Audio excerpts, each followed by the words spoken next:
जय श्री कृष्ण दोस्तों, क्या हाल चाल है आपके। आशा आप सभी कुशल मंगल होंगे और ईश्वर से यही कामना है कि आप सदैव खुश रहे कुशल रहे।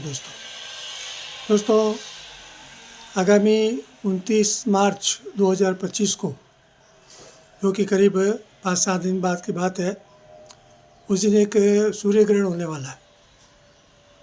वो सूर्य ग्रहण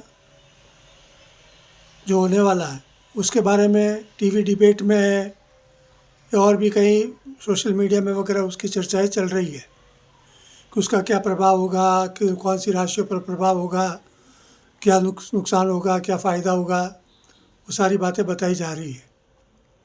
अब वो कितना सही है कितना गलत है वो एक अलग चीज़ है, वो विवेचना और विश्लेषण का विषय है।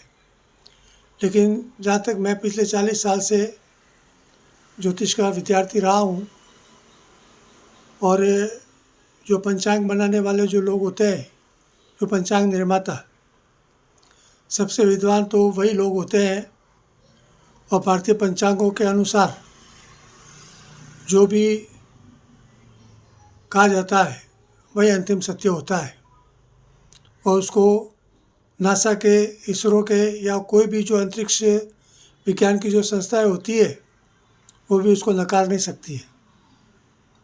तो मेरा मूल विषय पर आते हुए ये कहना है कि 29/3/25 को जो सूर्य ग्रहण हो रहा है, जो मीन राशि में होगा, वो भारत में दृश्य नहीं होगा, मतलब वो भारत में दिखाई नहीं देगा। उस ग्रहण का जो काल होगा, ग्रहण का जो समय है, वो दोपहर में 2:21 को शुरू होगा और शाम को 6:16 तक वो रहेगा। हालांकि उस दिन भारत में भी दिन ही रहेगा, दोपहर को 2:21 से शाम को 6:16 तक जो दिन का जो उजाला होता है। सूर्य ग्रहण हमेशा दिन में ही दिखाई देता है, लेकिन वो भारत में नहीं दिखाई देगा। इसका मूल कारण यह है कि जब वो ग्रहण काल शुरू होगा तो हमारे यहाँ दोपहर के बाद का जो समय होगा, लेकिन वही समय जैसे उत्तरी अमेरिका है, कनाडा है, यूरोप है, ग्रीनलैंड है, अफ्रीका के कुछ उत्तरी क्षेत्र के जो मोरक्को वगैरह जो देश हैं, वहाँ पर वो दृश्यमान होगा, वो भारत में बिल्कुल दिखाई नहीं देगा। इसलिए उस दिन भारत में किसी तरह का कोई भी सूतक काल लागू नहीं होगा। अक्सर क्या होता है कि ग्रहण काल होता है, चाहे सूर्य ग्रहण हो चाहे चंद्र ग्रहण हो, तो उसके ग्रहण के 12 घंटे पहले सूतक काल शुरू हो जाता है, ऐसा माना जाता है। और उस अवधि में फिर जैसे धार्मिक कार्यक्रम है वगैरह, घर में पूजा पाठ है या भोजन पकाना या खाना है, वो मान्य नहीं होता है। ये ग्रहण काल की कुछ बातें होती है, ये सब त्याजा जाता है।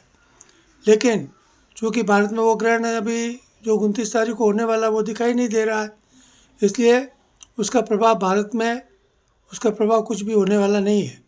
मतलब यहाँ न तो किसी प्रकार का सूतक काल होगा, न किसी भी व्यक्ति को किसी तरह का, मतलब ग्रहण के निमित्त कोई भी पुण्य कार्य करने की कोई आवश्यकता नहीं है। यदि किसी की मान्यता है तो वो कर सकते हैं। वैसे अक्सर मतलब कि ग्रहण काल में क्या करते हैं लोग, तीर्थों में जाकर स्नान करते हैं, तीर्थ स्नान करते हैं, दान पुण्य करते हैं, वो सब करते हैं। लेकिन जबकि ये अभी भारत में है ही नहीं, तो उस दिन ये सब चीज़ें लागू नहीं होगी। फिर भी यदि किसी को बहुत ज़्यादा विश्वास है इन बातों पर तो वो कर सकते हैं, वो एक अलग चीज़ विषय है। लेकिन इस बार का जो ग्रहण है वो भारत में मान्य नहीं है, इसलिए ग्रहण से संबंधित जो भी विषय है, सूतक इत्यादि, वो सब भारत में लागू नहीं है। पहली बात तो ये, उनके निमित्त जो भी कर्मकांड करते हैं वो भी लागू नहीं। दूसरा, लोग कहते हैं गर्भवती स्त्री को बाहर नहीं निकलना चाहिए, ये नहीं होना चाहिए, वो नहीं होना चाहिए। तो ये सब सामान्यतः जब ग्रहण काल जहाँ दिखाई देता है वो वहाँ के लिए लागू होता है। तो भारत में दिखाई नहीं देगा तो ऐसी कुछ पाबंदी यहाँ नहीं है। फिर भी आप अपनी मान्यता के अनुसार उसको मानना नहीं मानना आपके ऊपर है। लेकिन एक बात ज़रूर मैं कहना चाहता हूँ कि उस दिन ग्रहण काल है, तो विशेष करके ये उनके लिए मैं कह रहा हूँ कि जिनका मतलब कि जैसे ऑपरेशन से डिलीवरी होने वाली है। जैसे कि मान लो 29 तारीख को यदि किसी डॉक्टर ने तारीख दे रखी है कि 29 तारीख को उनका ऑपरेशन से उनकी डिलीवरी करवाई जाएगी।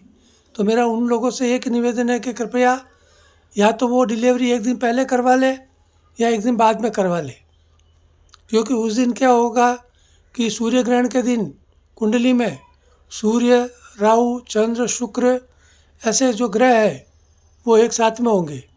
तो उस दिन क्या होगा, एक तो वो दारिद्र्य योग बन जाता है, ग्रहण योग तो होगा ही होगा सूर्य, चंद्र, राहु के कारण, लेकिन शुक्र के कारण भी मतलब कि वो शुक्र भी है और राहु भी है और सूर्य भी उस दिन है। तो ये जो 4-5 ग्रहों की जो युति है उसके हिसाब से मतलब वो एक प्रकार का अशुभ योग उस दिन रहेगा। तो उस दिन यदि आप अपने बच्चों की जो डिलीवरी करवाने वाले हैं हो सके तो वो टाल सके तो टलवा सकते हैं, ये विशेष करके ध्यान रखें। दूसरा, इसका प्रभाव भारत पर तो नहीं होगा क्योंकि अदृश्यमान नहीं है, लेकिन विश्व की जो भौगोलिक स्थिति है उसके अनुसार देखने जाए तो कहीं फिर धरती पर भूकंप वगैरह भी, छोटे मोटे भूकंप ज़रूर आ सकते हैं। और विशेष करके राजनीतिक प्रभाव यदि इसका देखने जाएँ तो वैसे पूरे विश्व में राजनीतिक प्रभाव तो कुछ होगा ही होगा, लेकिन विशेष करके यूरोप, अमेरिका जैसे जो देश है वहाँ पर इसका थोड़ा प्रभाव ज़्यादा देखने को मिलेगा, क्योंकि ये वहीं दृश्यमान है और जहाँ इसका प्रभाव होगा वहीं पर कुछ ऐसी घटनाएं भी राजनीतिक प्रभाव, जैसे रूस भी वैसे उत्तरी गोलार्ध के रूप में आता है। रूस है, अमेरिका है, यूरोप है, ग्रीनलैंड है, उत्तरी ध्रुव है। भारत के जो भी उत्तरी क्षेत्र है, मतलब अपने जो पृथ्वी के जो उत्तरी जो क्षेत्र है, उत्तरी गोलार्ध जिसको बोलते हैं, उत्तरी ध्रुव, उस क्षेत्रों में ज़रूर इसका प्रभाव थोड़ा दिखाई देगा। तो ये सब चीज़ें ध्यान रखने की है दोस्तों। इसके अलावा किसी तरह की भारत में किसी को कोई घबराने की ज़रूरत नहीं है। आप अपने कर्म अच्छे करते रहेंगे तो आपको अच्छा फल मिलेगा, आपके कर्म अच्छे नहीं होंगे तो आपको कभी सुफल नहीं मिलने वाला दोस्तों। सबसे बड़ी चीज़ यही है। तो आज के लिए केवल इतना ही। धन्यवाद। कृपया मेरे यूट्यूब चैनल को सब्सक्राइब करें, लाइक करें दोस्तों। और किसी तरह की आपकी कोई भी ज्योतिष से संबंधित कोई भी जिज्ञासा हो तो कृपया मेरे व्हाट्सएप चैनल पर संपर्क करें। मैं जब भी समय मिलेगा आपसे कांटेक्ट करके आपको वापस उसका समाधान प्रस्तुत करूंगा दोस्तों। धन्यवाद। जय श्री कृष्ण, जय श्री राम दोस्तों।